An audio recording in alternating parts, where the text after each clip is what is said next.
महाभारत में मदालसा की कहानी सिद्ध करती है कि सनातन संस्कृति में माँ का सर्वोच्चम स्थान दिया गया है। मदालसा इनका ब्रह्म ज्ञान जग विख्यात है। इनके फलस्वरूप उनके पुत्र बचपन से ही ब्रह्म ज्ञानी हुए। विवेकानंद ने यूं ही नहीं कहा था कि अगर मेरी कोई संतान होती तो मैं जन्म से ही उसे मदालसा की लोरी सुनाते हुए कहता।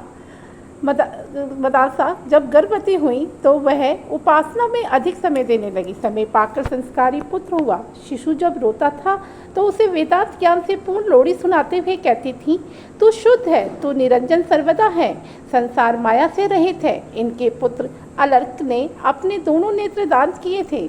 इस तरह अलर्क विश्व के पहले नेत्रदानी हुए। इस अद्भुत त्याग की शिक्षा अलर्क को माँ मदालसा के संस्कारों से ही तो मिली थी। भारत की धरती मदालसा की तरह अनगिनत ऐसी माँओं की गाथाओं से गौरवान्वित है जिसने इस भारत भूमि और महान सनातन धर्म को चिरंजीवी बनाए रखा है। अलर्क दिव्य माँ से संस्कारित थे, इसीलिए उनकी गिनती सर्वगुण संपन्न राजाओं में होती थी। ये कहती थीं कि पुत्र जन्ना उसी का सफल हुआ है जिसने अपने पुत्र की मुक्ति के लिए उसे भक्ति और ज्ञान दिया है। मदालसा कौन थी और उनकी कहानी क्या है? मदालसा राजकुमार ऋतुध्वज की पत्नी थी। मदालसा ने अपने पति को उत्तर देते हुए कहा, कभी कभी अच्छे माँ बाप की संतान भी बुरी हो जाती है और बुरे माँ बाप की संतान भी अच्छी हो जाती है। यह आवश्यक नहीं है कि अच्छे माँ बाप की संतान ही अच्छी हो। आख्यान से मिलता है कि एक नेत्रहीन ब्राह्मण अलर्क के पास आया था और उनके राजकाज की शिक्षा के साथ माँ ने न्याय, करुणा, दान इन सब की शिक्षा भी दी थी। ऋतुध्वज ने एक बार असुरों से युद्ध करने गए।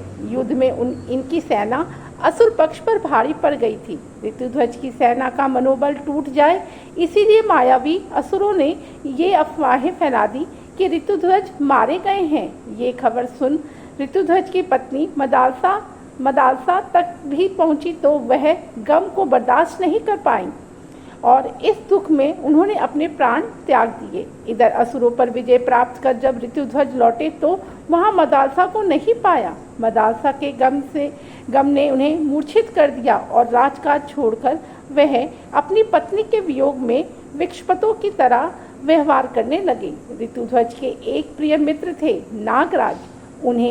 उनसे अपने मित्र की ये अवस्था देखी ना गई और वे हिमालय पर तपस्या करने चले गए ताकि महादेव शिव को वह प्रसन्न कर सके।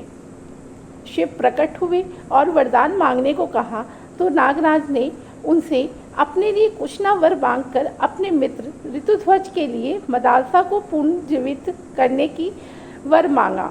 शिव जी के वरदान से मदालसा अपने उसी आयु के साथ मानव जीवन में लौट आई और पुनः ऋतुध्वज को प्राप्त हुई। मृत्यु के पश्चात मिले पुनर्जीवन ने मदालसा को मानव शरीर की नश्वरता और जीवन के साथ तत्व का ज्ञान करा दिया था। अब वो पहले वाली मदालसा नहीं थी, लेकिन उसने अपने व्यवहार से इस बात को प्रकट नहीं होने दिया कि पति से यह वचन लिया कि होने वाली संतानों के लालन पालन का दायित्व उसके ऊपर होगा और पति उसमें कोई हस्तक्षेप नहीं करेंगे। मदालसा गर्भवती हुई, अपने गर्भवस्तु शिशु को संस्कारित करने लगी।